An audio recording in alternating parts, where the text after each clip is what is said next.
All right, everybody, what's going on? Welcome to today's edition of Swag Talk, the show we cover the swag inside and out. Of course, I'm your tour guide around the swag SeaWorld's coming at you, and we're gonna talk about this last week of action. Regular season pretty much wrapped up. Just got these two games to take place this week.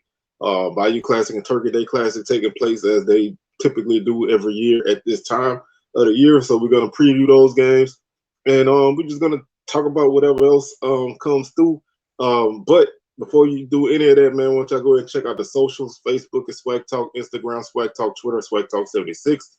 If you like to show a little love to the show and help us grow, you can hit that cash app up on the screen, $ Swag Talk. That'd be much appreciated. If you haven't done so already, won't you please subscribe to the channel? If you have, then thank you very much, and tell somebody else to subscribe. Let's get to 800 as soon as we can, man. So thank you so much for subscribing.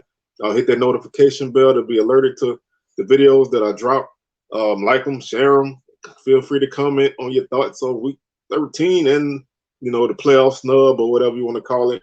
But before we get into any football, man, I would be remiss if I didn't talk a little bit of basketball. I'm a swag basketball fan, and yes, football is still going on, but swag basketball is in full stride in non-conference right now. So just want to kind of touch on a little bit of men's and women's basketball before we get to the football side of things. I'm gonna start off first with the SWAC Women's Players of the Week. These two young ladies, they Micah Gray from Texas Southern. She had a really big week this week. TSU played against UTEP and Texas A&M. In those two games, she recorded 53 points, 5 rebounds, and 5 assists and 5 rebounds. She averaged 26.5 points, 2.5 assists, and 2.5 rebounds in those two games. Deja Woodard was the impact player of the week. She contributed significantly to JSU's 2 big road victories at Texas Tech and at ULL. She posted 20 points, 17 rebounds, and 3 steals with 2 blocks and an assist. So shout out to those young women for taking care of business and becoming the SWAC Players of the Week. Just want to take a look at the upcoming women's schedule for this next few days. Like I said, we pretty much in the mix of non-conference play, getting ready for to get into December before we get into SWAC play. So this week, starting, let's start today. Today's action, Nickel State has already lost to Valley, so congratulations, Valley, for that 64-49 victory over Nickel State. Nice non-conference win for the Lady Devils. Bethune-Cookman hosts Georgia Southern. Alabama A&M is at North Alabama. UNO is at Alcorn. Grambling is at San Diego State. Wednesday, Rice is at Texas Southern. Friday, Pine Bluff is at Columbia. Jackson State is at UCLA. Lamar is at Valley. Grambling goes to Hawaii. Saturday, November 26th, Murray State is at Alabama A&M. Grambling is at Stanford. And Sunday, November 27th, Florida A&M is at South Alabama. Pine Bluff is at the Miami University, Ohio.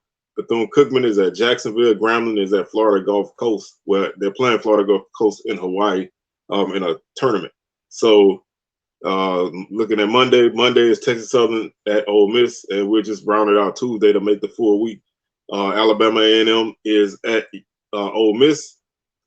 Central Arkansas is at Alcorn, and Pine Bluff is at SMU, and Prairie View is at Florida on Wednesday, November 30th, to round out the month of November. So that's a little bit of women's action right there for you. Let's touch on the men's side. Let's look at the men's player of the week. Is Terry Collins from Mississippi Valley. He set a career high in points with 27 minutes played, field goals made, and free throws made this past week of competition.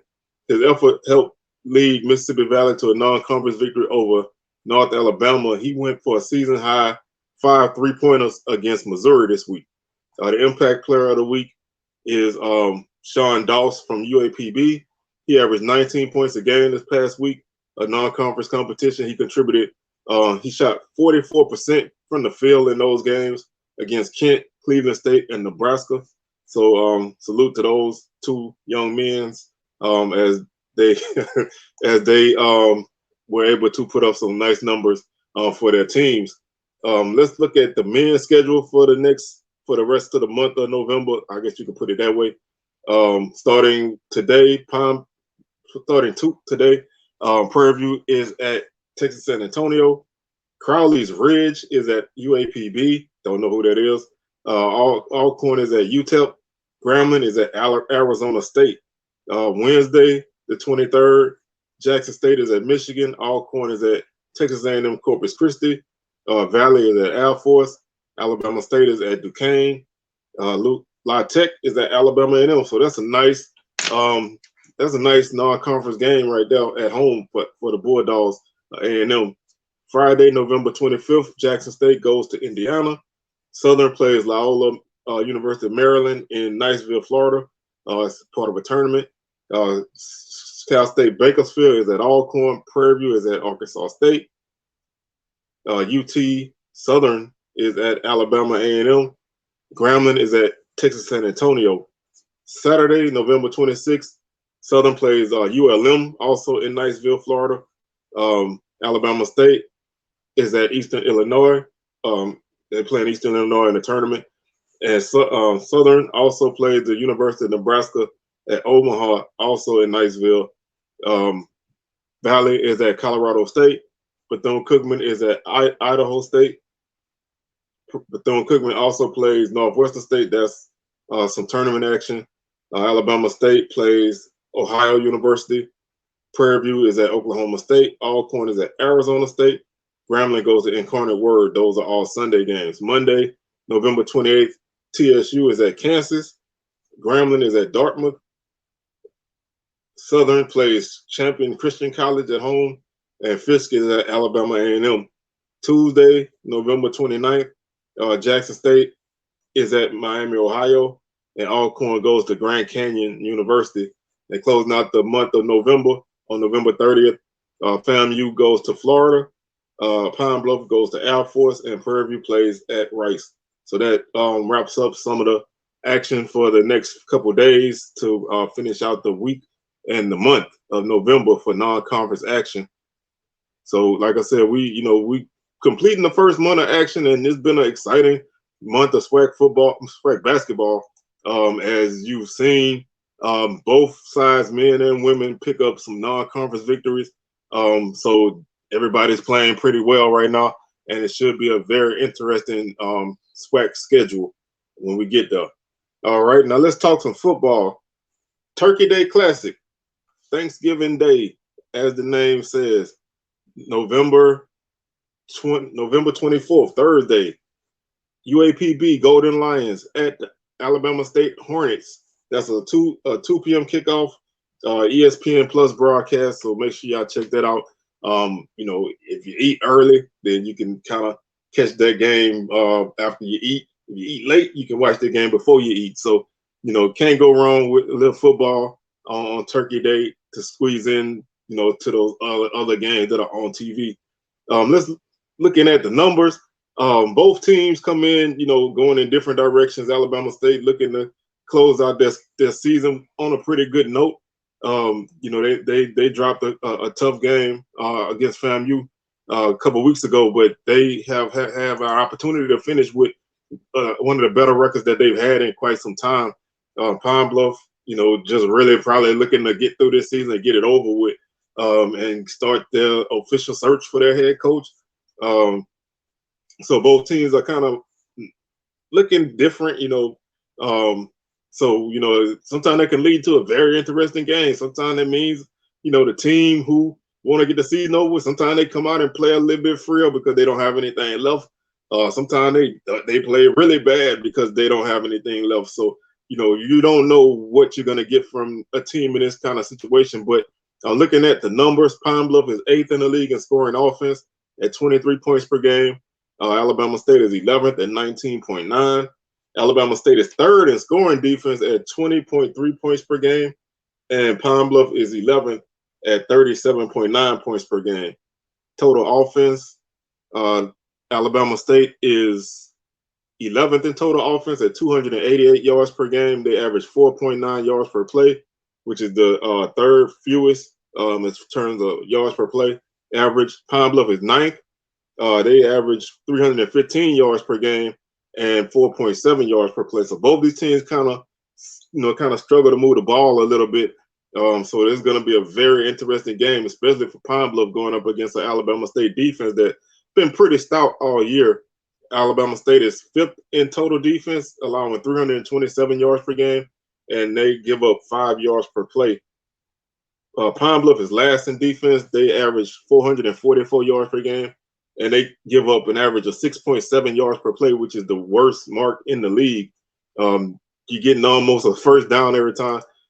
Every time you touch the ball, you're getting really close to a first down, leaving yourself probably like 3 to 4 yards for an opponent to pick up a first down, which, you're seeing a lot of second and shorts and third and shorts, which means that it's tough for you to get off the field because you're already giving up, half of a first down or better every time team moves the ball. Rushing offense, Alabama State is 11th in rushing offense at 102 yards per game. They average 2.9 yards per carry, which is the lowest mark in the league, which to me is surprising because they have a running quarterback and 3 backs that can tote the load, but their run game just has not been, they have just not have been able to put it together. Pine Bluff is 10th in rushing offense, 138 yards per game, 4.1 yards per play. Now that number is a little surprising, but when you consider that a guy like Kayvon Britton pretty much gets all the carries, that yardage total is, pretty much all him. So, with only one guy really running the ball, that number is not that big of a surprise compared to Alabama State. They average 4.1 yards per carry, which is the fifth lowest total in the league. Alabama State is 4th in rushing defense, allowing 129 yards per game and 3.8 yards per carry. So they do a good job of really stifling the run game and making it tough for you to move the football. Pine Bluff is last in rushing defense at 247 yards per game, and they give up 6.1 yards per carry. They're the only team in the league that gives up more than 5 yards per carry. So they give up big chunks of yardage in games. So Alabama State, if you want to be successful in this game, you have to run the football in this game because the Pine Bluff defense has really struggled against the run. Passing offense, Alabama State is 6th in the league in passing offense at 185 yards per game. They have 12 touchdowns and 9 interceptions. Pine Bluff is right behind them at 7th at 176 yards per game. And they have 8 touchdowns and 12 interceptions, which is the second highest number of interceptions thrown this season. So they have been susceptible to turnovers, and they have not had a lot of big plays through the air nor touchdowns. Passing defense, Alabama State is 7th, allowing 197 yards per game. They have allowed 11 touchdowns and 9 interceptions. Pine Bluff right behind them at 8th place at 197 yards per game. They've given up 24 touchdowns through the air, which by my calculations is the second most touchdowns given up for a defense this season. And they have 10 interceptions. So they have picked off passes, but they've given up so many touchdowns that it's just, really tough for them to get off the field. Let's look at sacks allowed. Pine Bluff is 7th. They allow 25 sacks on the season. Alabama State is 8th. They allow 26. Sacks by the defense. Alabama State has 22 sacks. That's 8th in the league. And Pine Bluff is last in the league. They only have 17 sacks as a defense. So the one thing that surprises me a little bit about Alabama State is that sack number. You would think with a defense like theirs that they would generate more pressure, but they just stifle you in the run and make it that secondary really good. And they don't really get a lot of pressure, but when they do, they're pretty successful. Looking at the first downs per game, Alabama State, they have an average of 17.3 first downs per game, which is 10th in the league. Pine Bluff is 9th at 17.6 first downs per game. First downs allowed, Alabama State is 4th. They allow 18.8 first downs per game. and Pine Bluff is ninth. They allow 21 first downs per game. Third down conversion rate, Pine Bluff is 10th. They convert 31% on third downs. Alabama State is 5th. They convert 39%. So Pine Bluff, like I said, their offense, just, they started off really fast, with those couple non-D1 games, but their offense has not really been has had any explosiveness after the beginning of the season. And a big factor to that is the fact that they can't really convert third downs. So that's a big problem for them. Defensively, the Golden Lions are 11th in fourth down conversion rate. They allow 45% conversions on third down. That's a key factor on why they continue to give a yardage and points. Alabama State is 7th. They allow 39.2% on third downs. Fourth down conversion rate, Alabama State is last at 22.2%. They've only attempted 9 fourth down attempts, which is the least in the league. And they have 2 conversions, which is also the least in the league. Pine Bluff is 11th at 30.8%. They have attempted 26 fourth downs, which is the second most in the league. So they attempt quite a few fourth downs, but they don't convert many. So that's just one of the struggles for the Golden Lions. Alabama State is 3rd in fourth down defense at 35.3%. Pine Bluff actually leads the league, allowing 33% on fourth down, but the opponents have attempted 15 fourth down attempts, which is the least in the league. So teams don't necessarily need to go for it on fourth down against Pine Bluff to have success when you give up a 45% conversion rate on third downs. Looking at the run game, Pine Bluff is led, like I said, by Kayvon Britton. He has 935 yards, averages 4.9 yards per carry, and 13 touchdowns. He's a guy that, as he goes, that team goes. He's been bottled up in games, but he also had a 200-plus yard game against Alabama A&M, which they lost. But he's a guy that can move the ball on the ground, and if he can get going, that can help the offense because the passing game has been hit or miss. Quarterback play has been up and down. Skylar Perry is the second leading rusher on the team at 230 yards and 1 touchdown. Perry is also the leading passer this season, 147 of 271, 1,487 yards, 7 touchdowns, and 6 interceptions. He's completing 54% of his passes. Chance Edwards is a guy that got quite a bit of time in the middle portion of the season due to Perry being banged up, and then Jalen Macon, who was the backup at that point, he got banged up. So they had to go to Edwards, who's another freshman. He's 18 of 49 for 156 yards, no touchdowns, and 3 interceptions, 156 yards on the season. So, you need to keep Perry in the game if he's available because that's the guy that's going to make it go for your passing game. Right now, Kayvon Britton leads the team with 38 receptions out the backfield, 179 yards. Raekwon Prince, 33 catches, 373 yards, and 3 touchdowns. Damian Dawkins, 25 catches, 293 yards. Chris Cochran, 25 catches, 273 yards. Williams, 221 catches, 247 yards. Kenji Lewis, 16 catches, 229 yards. And Maurice Lloyd is the last guy with double-digit receptions with 14 for 176. So, like I said, they don't really have that guy that can really stretch the field. Anybody with more than 4 or 5 catches doesn't average more than 14 yards per catch, which is not bad. But they don't really have that guy who can really take the top off, and they don't really throw it like that either. So it's tough for the offense to get going like that. The leading tackler on the defense is Rico Dozier with 70. Sincere Jones has 58 tackles. Yule has 54 tackles. Tackles for loss, Dozier with 9.5. Ethan Smith with 6. Clark and Gray have 5.5. The leading sack man is Clark with 4. Lukeman has 2.5 interceptions. Henderson and Seward each have 3 interceptions apiece. So those are 2 guys who can, force some turnovers and make some things happen.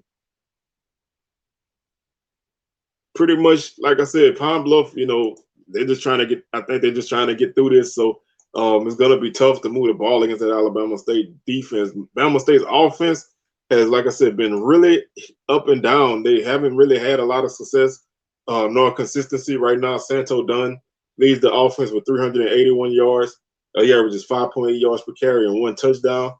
Ja'Cory Merritt, 379 yards and 2 touchdowns. Jawan Howell, 235 yards and 4 touchdowns. Demetrius Davis, 105 yards on the ground and 2 touchdowns. You got to keep Davis on the field. He's a guy who can be electric, but he's missed quite a bit of time off and on in games. So you need to keep him as healthy as you can. Davis is the leading passer, 77 of 129, 929 yards, 7 touchdowns, 3 interceptions. He's completing 60% of his passes. Miles Crawley is the backup, although sometimes he does get a lot of action. He has 58 completions, 96 attempts, 785 yards, 4 touchdowns, 5 interceptions. He's also completing 60% of his passes. The leading receiver right now is Jeremiah Hickson with 30 catches for 334 yards and 4 touchdowns. Keyshawn Johnson, 24 catches, 404 yards and 3 touchdowns. Isaiah Scott, 16 for 228 and a touchdown. Levante Chenault, 14 for 210. Merritt, 11 for 120. Darius Edmonds, 10 catches for 202 yards. So they have a few guys that can make some plays. And they have a couple guys that average more than 15 yards per catch on multiple catches. And Edmonds averages 20 yards per catch on 10 catches. So they have some guys who can go deep, but their offense just hasn't really been able to be consistent. And I've said multiple times that this offense is kind of wasting a good defense. Bubba Adams has 105 tackles on the season. Guys everywhere. Ershaw Davis, 60 tackles, second on the team. Tackle for loss, Adams, 8.5. Gaddy, 8 sacks. Ogletree leads the team with 3.5, and Jordan also has 3.5. Young Roll has 3 interceptions. Jackson has 3 interceptions. And Maddox and Isaac each have 2. So this game is Alabama State's game to lose. I feel like Pine Bluff, I think they're gonna come out and try to give it a go, but they just haven't had a successful season. And this is the second season they've had like this in a row. So, this is kind of like you're gonna have to tear this thing down and start over if you're Pine Bluff. I think Alabama State is gonna close out the season on a strong note. And ensure themselves a third place finish in the division, and they'll beat Pine Bluff by a score of 30-10. So I think this game is gonna go fairly easily for Alabama State. On offense, should be able to hit a few big plays, and the defense will definitely basically hold Pine Bluff down for the bulk of the game.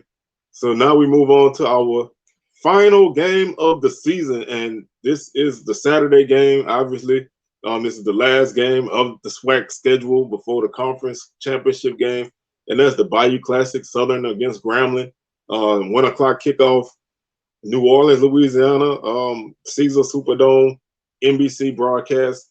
A lot is on the line for this game that would not have been on the line last week. Due to Prairie View losing and Texas Southern losing, Southern has the opportunity to win the West Division with a win.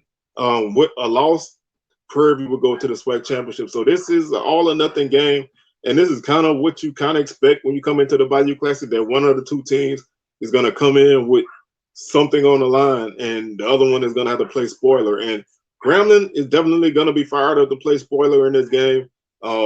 They have not had a great season.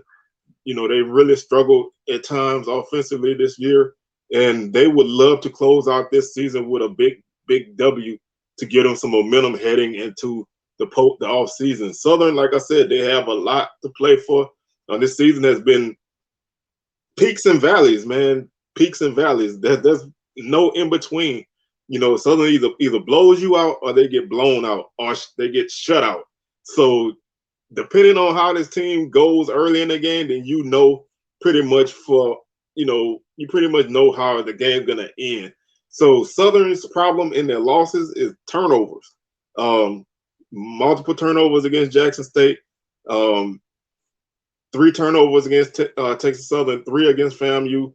Three or four against LSU, which is a FBS game, but still that still plays into the turnovers. Heavy turnovers equal losses.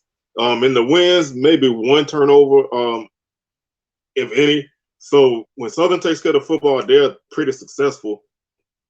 The defense has been pretty solid all season, even with those 2 shutouts. And losing by double digits in every game that you've lost. This defense is still pretty good for Southern. They're pretty stingy. The offense, like I said, they come and go. When they're on, they're deadly, but when they're off, they are off. Scoring offense, Southern is second in the league at 32.2 points per game. Grambling is sixth at 24.4 points per game. Scoring defense, Southern is second at 20.1 points per game allowed, and Grambling is ninth. They allow 30.8 total offense. Southern is second in total offense at 413 yards per game. They average 6.4 yards per play, which is the most in the league. So, like I said, this offense is explosive, and they have the second most touchdowns behind Jackson State at 38. When this offense hits, it hits. When it doesn't hit, it sputters, and it can really bog a game down. Grambling is 10th in total offense at 307 yards per game, and they average 5.2 yards per play, which is middle of the pack in the league. And that's, to me, Grambling's offense is definitely a feast of famine type of offense. They hit big plays, but they can't really consistently move the ball down the field. So for them to win this game, they're gonna have to put together some drives. You can't just count on that big play all game long. You can hit them because they got guys that can be home run hitters, but you still need to be able to move the ball consistently down the field. And when they've lost games, they have not been able to do that. Southern is second in total defense. They allow 282 yards per game and 4.4 yards per play. This defense, if there's anywhere they can be hit, they give up more. They give up a decent amount of pass yardage, so you probably want to take your chances through the air. But Southern's pass rush is pretty good too, so that's kind of a take your chances. Grambling is 8th in total defense at 398 yards per game. They allow 5.4 yards per play. Rushing offense, Southern is second in the league right now, averaging 207 yards per game, and they average 5.1 yards per carry. Grambling is 5th in the league at 164 yards per game and 4.9 yards per carry. Grambling definitely is going to want to run the football, and that's going to be a thing that I want to see, a matchup. Grambling's run offense against Southern's run defense. Southern is second in the league in rushing defense, allowing 102 yards per game, and they only allow 3 yards per carry. So they don't, like I said, they don't give up a lot on the ground. They have not really been gashed on the ground by anybody. Even against a team like Prairie that runs the ball heavy, they had a pretty solid night. Grambling is 9th in the league in rushing defense at 182 yards per game, and they allow 4.9 yards per carry, which is the second highest number in the league. So Southern, the run game has to be the key for your offense and the defense. I think this game is going to be won on the ground. The team who can pass the ball successfully and consistently is probably going to be the team to win it. But like I said, the team that runs it better is definitely going to control this game. The pass game is going to complement what you do on the ground in a game like this. Southern is 5th in passing offense at 206 yards per game. They have 18 touchdowns and 10 interceptions. Now, in their last 2 out of their last 3 games, they did not throw for 100 yards. So they can be bogged down in the run, in the pass game. So if you're Grambling, you definitely want to keep that in mind. Grambling is 11th in passing offense at 142 yards per game. They have 10 touchdowns and 11 interceptions. Passing defense, Grambling is 3rd in passing defense. They allow 215 yards per game. They have 19 touchdowns and 6 interceptions. Southern right now is 10th in the league in passing defense. Hold on, let's see. I got this all. That's backwards. Sorry. Southern is 3rd in the league in passing defense at 190, 178 yards per game. They have 14 touchdowns and 11 interceptions. Grambling would be 10th with that number. 215 yards per game, allowed 19 touchdowns, 6 interceptions. I thought something looked funny. Grambling allows 30 sacks on the season, which is 9th in the league. Southern allows 21, which is tied for 3rd in the league. Now, for Grambling, you definitely going to have to protect your quarterback. You have young quarterbacks. Sometimes they may hold the ball a little too long. Sometimes they might get a little antsy. But Southern's defense has 36 sacks on the season, so they're going to come with the pressure from all over their defensive line. So your offensive line is definitely going to have to protect and really play a sound game to keep Southern from keying in on the passer. Grambling has 22 sacks as a defense, but they have some good pass rushers. So Grambling's defense, they may not be great numbers wise, but they definitely have the guys that can get out there and make some plays. So Powell and Anderson are guys who definitely can cause trouble for your defense, for your offense. Looking at the first downs per game, Southern is 4th at 19.8 first downs per game. Grambling is last at 15 first downs per game. Southern 17 first downs allowed per game, which is 2nd. Grambling is 11th at 22.5 first downs per game allowed. Southern leads the league in 3rd down conversion offense at 43%. Grambling is 11th at 29.4%, which goes to what I said about their offense not being a team that can put together consistent drives. They're going to bog down typically more often than not. And that's definitely going to be key for them is converting 3rd downs. Now, 3rd down defense, Grambling's defense only allows 32% conversion rate on 3rd down, which is 3rd place, just behind Southern at 31.3. So both of these teams do a good job of getting stops on defense. And that definitely can factor into your success rate on the season. 4th down conversions as an offense, Southern is 6th at 47%. They've attempted 17 4th down attempts. Grambling is 8th at 42%. They've attempted 19 4th downs. 4th down defense, Southern allows 38% conversion rate at that's 8th place, and Grambling allows 44%, which is 4th place. And they've allowed 34 4th down attempts. Teams definitely are not scared to go for it against Grambling on 4th down. They get stops on 3rd down, but they kind of struggle to get off the field on 4th down, and that's a killer for your defense.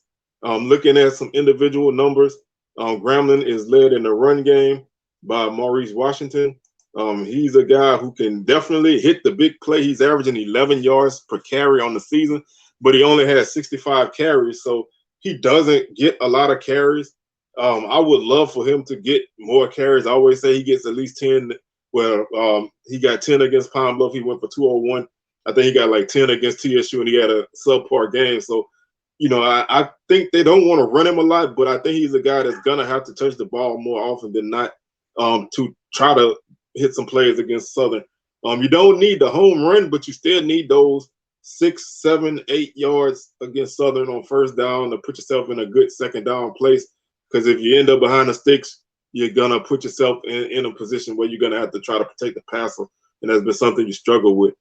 Floyd Chalk has 300 yards, and he averages 4.9 yards per carry. Like I said, Washington has 9 touchdowns on the season, also to lead the team. And he has a 75-yard run against Jackson State's defense. So he can bust free against a really good run defense. So, expect him to pick up some yardage. But if you're Southern, you're going to want to try to keep them tied up in the red zone or stop them just outside the red zone. Passing, they've been up, they've been a carousel at quarterback.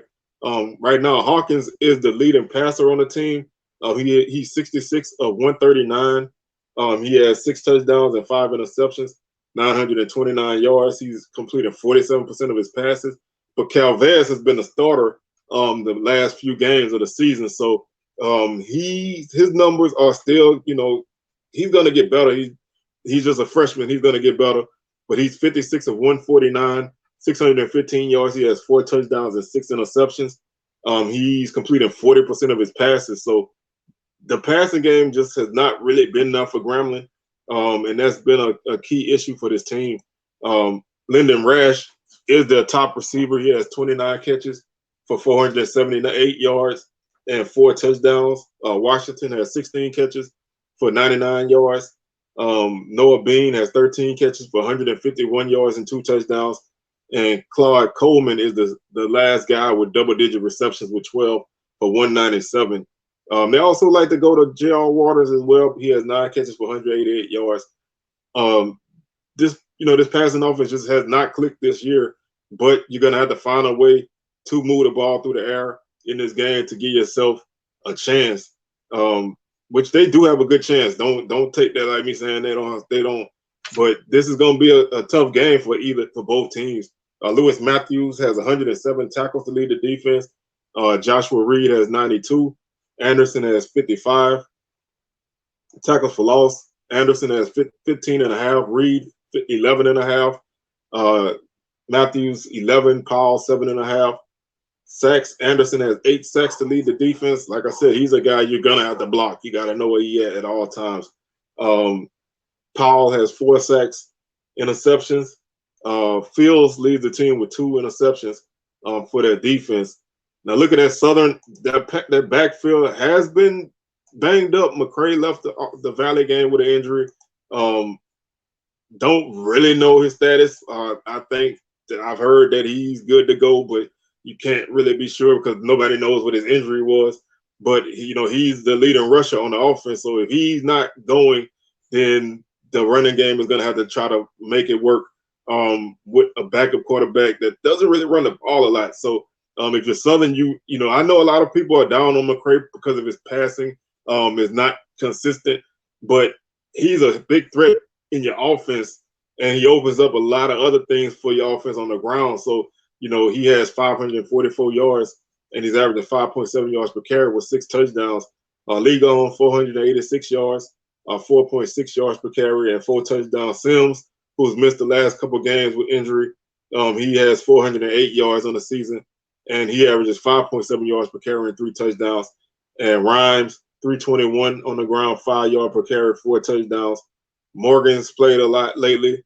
He has 118 yards and 1 touchdown. He averages 6.2 yards per carry. Now, the passing game for Southern numerically doesn't look bad, but Southern goes through fits and spurts where the passing game just is not pretty. Right now, McCray is 113 of 187, 13 touchdowns, 8 interceptions, 1,544 yards. He's completing 60% of his passes. Bubba McDaniel has come in reserve.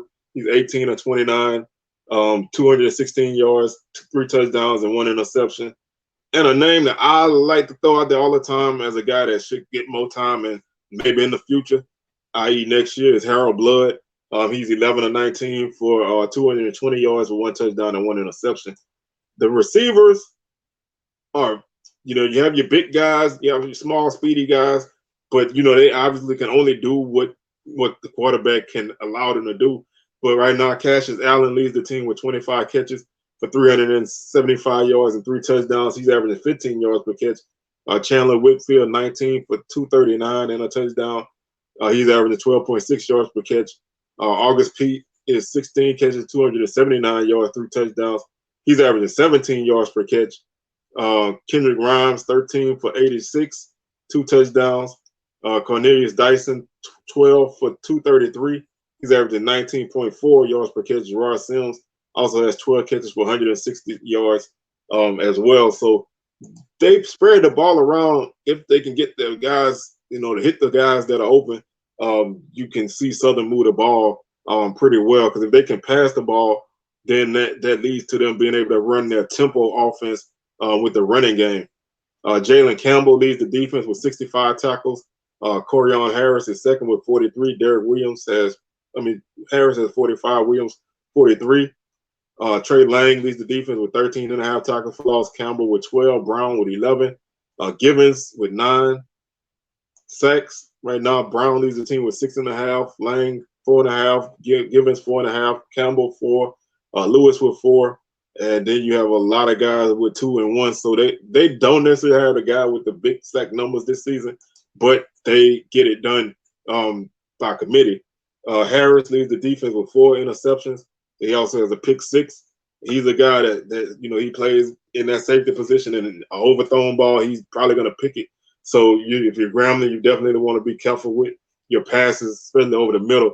Cornerbacks have been up and down, but the pass pressure has really helped the defense not allow a lot of big plays. This game, like I said, there's like a sudden change in a football game. You went from, if you're Southern, you went from this game just being, maybe for bragging rights, and getting momentum for next season to now you need this game to go to the SWAC championship. So that can be some pressure for a team that, has not really responded well to those kind of situations. Grambling is going to play free. They're playing with house money, man. They don't have nothing to lose. They got everything to gain. If they can beat Southern and ruin Southern season, and this season, if they beat Southern, then they would definitely put a big kink in Southern season. So they're definitely going to want to come out and play spoilers, and Grambling will be fired up early. I know they're going to be, bouncing off the ceiling because they're going to come out there with so much energy. The key for Southern is to weather that and take care of the football. Grambling, you need, those big plays are going to be great early, but to win this game, you're going to have to move the ball down the field consistently, and that I don't know if they can do.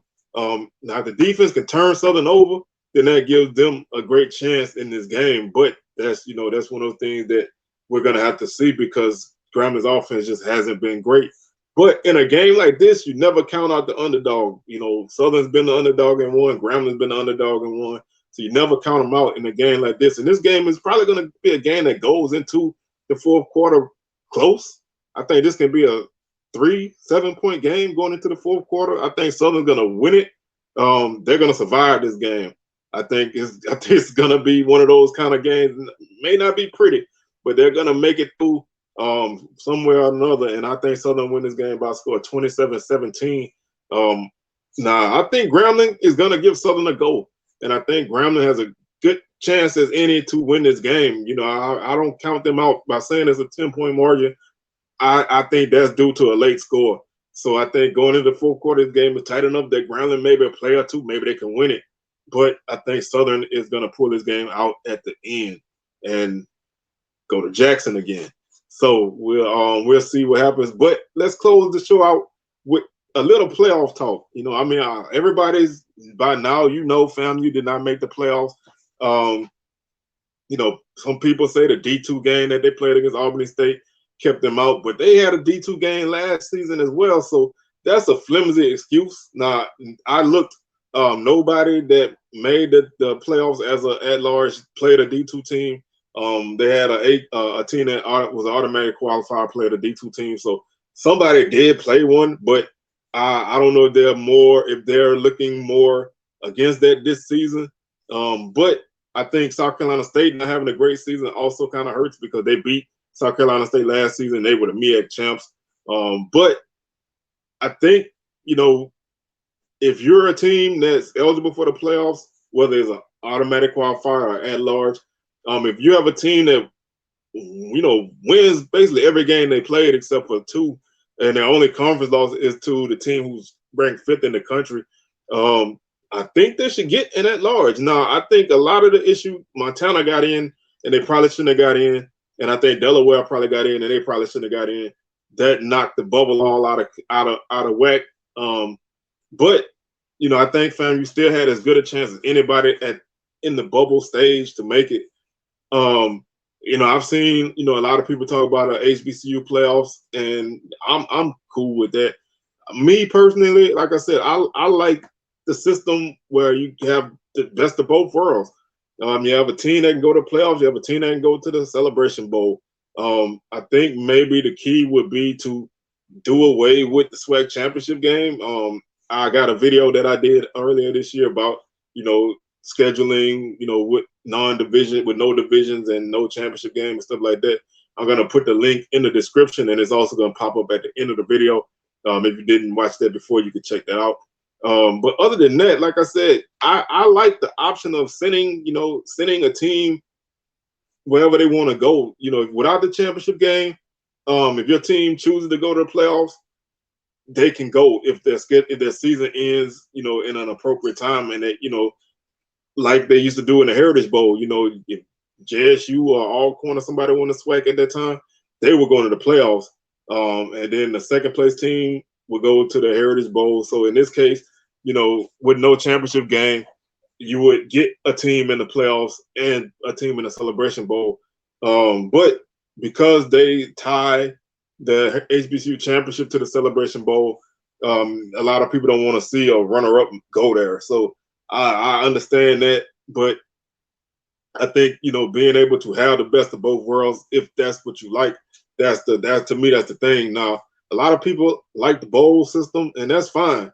Matter of fact, you got I forgot who it is, but you got a team trying to put together a unsanctioned game like a bowl game because they didn't make the playoffs. So if that's the case, and that's a non-SWAC, non-MEAC team, then yes, this bowl system can get some legs.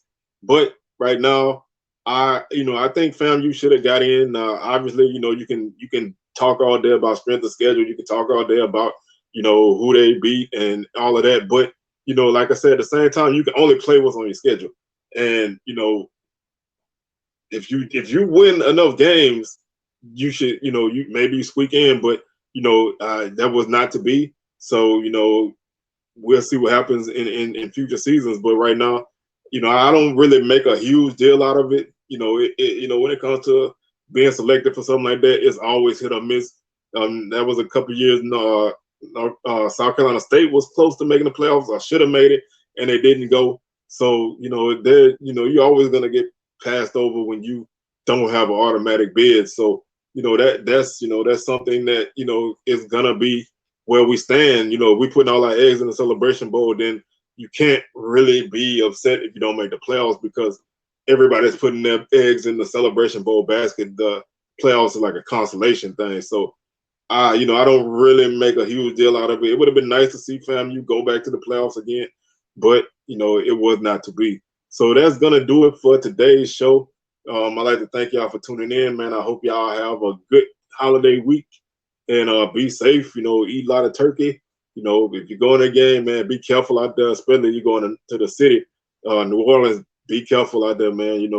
But we will be back on Thursday for Swag Smoke on Thanksgiving. So eat your turkey, take a nap, watch the Turkey Day Classic.